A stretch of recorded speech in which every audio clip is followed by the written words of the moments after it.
Merhaba arkadaşlar. Dekopaj serisi olarak 4 videonun ilkinde bir aradayız. Malzemelerimiz bunlar. Başlayalım. Bu eski cam kaseyi dekopaj işleminden önce ıslak mendil yardımıyla temizliyorum. Şimdi peçeteyi yeşil renkli, üzerinde güller olan güzel bir peçete var. Şuradan itibaren fırçanın ucunu suya batırdım. İşaretliyorum. Yavaşça alıyorum. Önce şu ilk kısmı ayırıyorum. Buradan şöyle. Öncelikle peçete tutkalı var. Zemine tutkal iyice yayıyorum. Peçeteyi aldım. Tersten çeviriyorum. Çünkü bu gıdaya uygun kullanılacak bir kase. Böyle. Şöyle bir çevireyim. Tamam. Ve elde yıkamaya uygun bir dekopaj çalışması yapıyoruz. Eski kaseyi yeniliyoruz. Dolayısıyla peçeteyi ters çevirerek yüzeye yapıştırıyorum. Bir naylon parçasından yardım alacağım. Merkezden kenarlara doğru ittiriyorum. Hava kabarcıklarını bırakmamak için son kontrollerimi yapıyorum. Peçetenin kenarlarını biraz geniş aldığım için buralarda büzülmeler oldu. Onları çıkardım. Şöyle ittirerek zaten çıkıyor. Kenarlar için hazırlıyorum. Aynı peçeteden parçalar ayıracağım. Bunu şöyle bir yükselti üzerine bırakırsam daha rahat çalışacağım. İşaret bırakıyorum. Şöyle. Tamam. Bunu buradan çıkarıyorum. Peçete tutkalını süreceğim. Fırçayla iyice dağıtayım. Desene uyumlu olsun diye. Evet. Şimdi tutkalı üst kısmından tekrar döküyorum.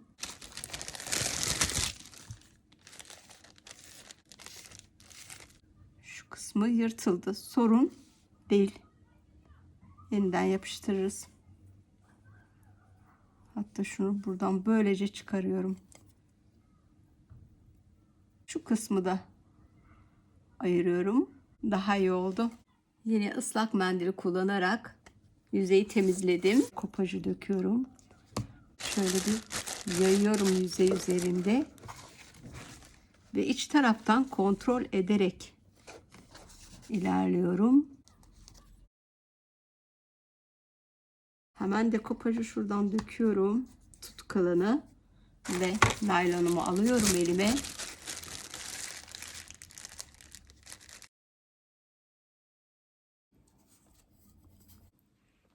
Silme işlemini tamamladım. Her dekopaj yapıştırma işleminden sonra iyice siliyorum ıslak mendille, iz kalmasın diye. Böyle bir parça kesmiştim.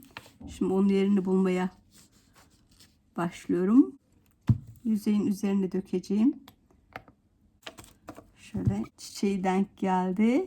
Üzerine tekrar yapışkanı alıyorum. Şuralarda biraz tabi peçete parça parça yaptığımız için üst üste gelebilir. Hiç sorun değil o kadar. Daha sonra orayı zımparayla da alabiliriz. Havasını alıyorum. Hem de buradaki kırışıklıkları düzeltiyorum. Kenardan dışa doğru ittirerek küçük bir boşluk yapıyorum. Tutkal fazlasını alıyorum. Güzel bir peçete bu. Ben gidecek şuradan. Tamam. Yaptığımız işleme devam ediyorum. Kurutuyorum. Şöyle göstereyim. Sevgili arkadaşlarım, yapıştırıcı değişikliğinden kaynaklanan aksilikler olduysa da çalışmayı devam ediyoruz. Yırtılmalar olabilir, kopmalar hiç sorun değil. Şöyle yama yaparak tamamlıyorum. içten kontrol edeyim. Şurası olmadı mesela. Bunu tekrar çıkaracağım. Burası için şu parçayı ayırdım. Yassı fırça kullanıyorum. Bununla tamamlayacağım. Fırçaya tutkalı aldım.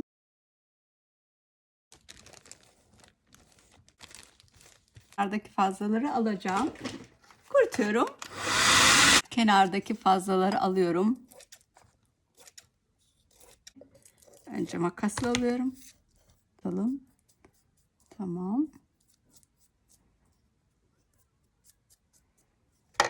Hazır böyle yumuşamışken bunları alabilirim.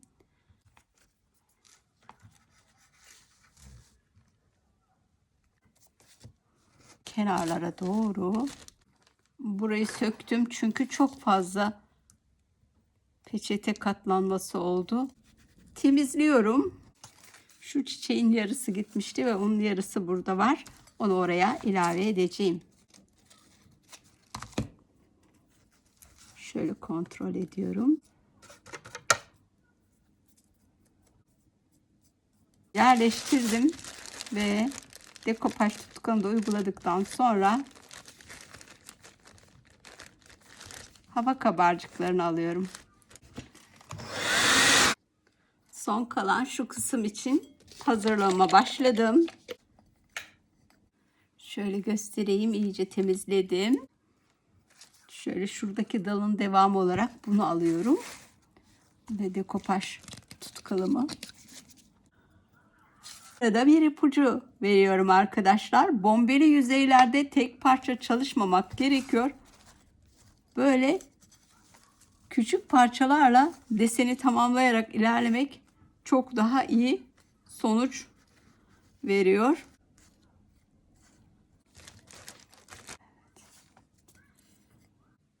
Yapıştırma işlemini bitirdim. Kurutuyorum. Dekopaj işlemini tamamladım. Bu bölümdeki ipucu arkadaşlar, zımpara ile at zımpara da olabilir. Neredeki topaklanmaları alıyoruz. Şimdi temizliyorum. Peçete dekopaj işlemini tamamladım. Ben biraz daha renklendirmek istedim. Pembe güller güzel olur değil mi bahar aylarında açılınca? Güllerin üzerine fırçamı biraz alayım.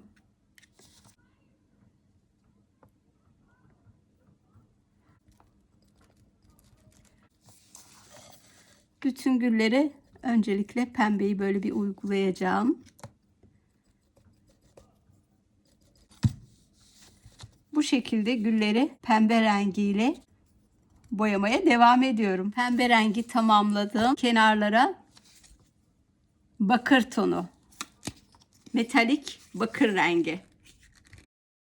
Devam ediyorum.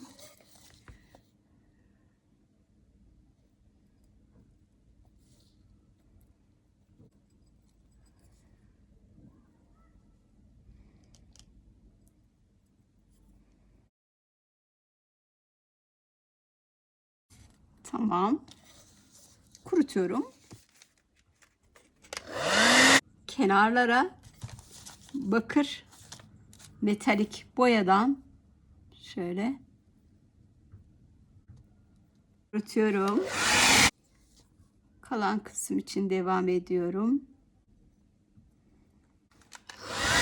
Ve bir kat daha gidiyorum üzerinden. Kurutuyorum. Yaprak kısımlarına küçük küçük sarı dokunduracağım. Ve içeriden bakıyorum. Evet. Şöyle şu tarafı da alayım. Evet.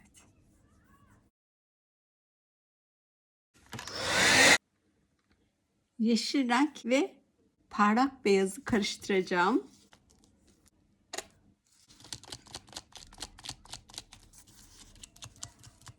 Bendeki yeşil bayağı koyu bir yeşilmiş. Şimdi pastel yeşil rengi biraz daha açacağım. Bir kontrol ediyorum. Evet.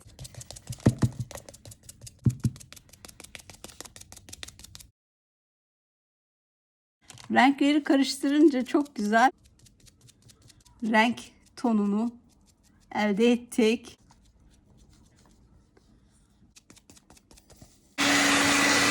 Ben bir kat daha devam edeceğim. İyice aralarda boşluklar kalmasın diye. Şu üst kısmını bir kurutayım. Kenarlara devam ediyorum. Boyama işlemi bitti. Biraz kuruttum. Biraz daha da doğal olarak kuruması için yarım saat daha bekleyeceğim. Akrilik boya kurudu. Gıdaya uygun olarak yaptık. Multi Surface boya kullanmam gerekiyor. Burada ışıltı ve şu bakır tonuna da uyum sağlaması için biraz bakır ışıltısı katacağım. Çok güzel oldu.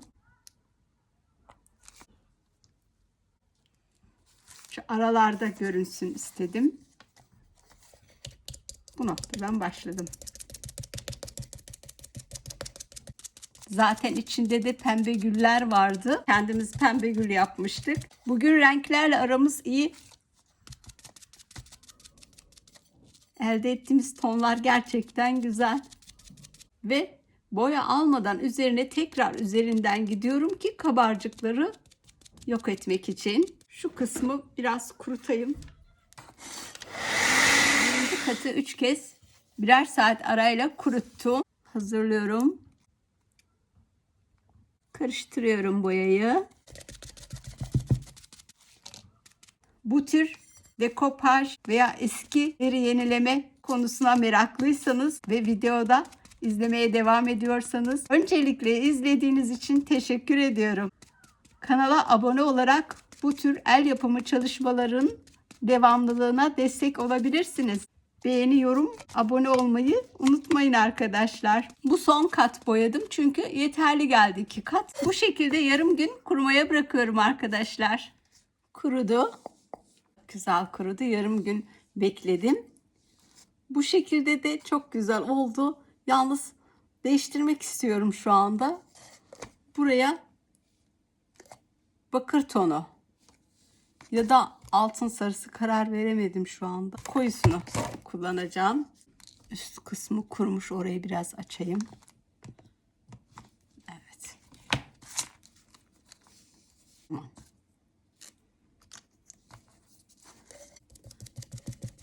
Cam üzerine boya çalışmalarında Multi Surface iyi sonuç verdiği için Multi Surface ile dekopajı korumaya aldım. Şimdi de altın sarısı renkle ışıltı bir görüntü kazansın diye dış kısmını boyuyorum. Bunu kurutuyorum. Gerçekten çok fark etti. Güzel bir dış yüzey oldu. Parlak. Videoyu beğendiyseniz beğenmeyi ve yorum yapmayı unutmayın. Oldukça kolay ve ekonomik bir çalışma. Yorumlarınızı merak ediyorum. Yorumlarda buluşalım. Akrilik boya kurudu tamamen. Şimdi kenar için bronz renginde metalik bronz boya sürmüştüm. Tabii üzerine arkasını boyarken boya geldiği için. Bu arada bir ipucu daha paylaşıyorum. Bunlar küçük ama çok işe yarayan ipuçları arkadaşlar. Yapışkanı kağıt üzerine yapıştırarak iyice yapışkanı alıyorum ki bakın böyle boyanın kalkmasını engellesin. Ben de burada rahat çalışayım diye. Şöyle pıt pıt dokunuyorum ve bunu kurutuyorum. Bir kat daha yapacağım. Şimdi bunu kurutuyorum. Tamam, 2 katı da kuruttum. Şöyle hafifçe açıyorum. Kolayca da açıldı bu bant. Çalışmamızın son aşamasına geldik. Ultimate Glaze su bazlı kalın sır vernik kullanacağım. Neden? Suyla yıkamada dayanıklı olsun diye bu verniği kullanıyorum. Cam yüzeylerde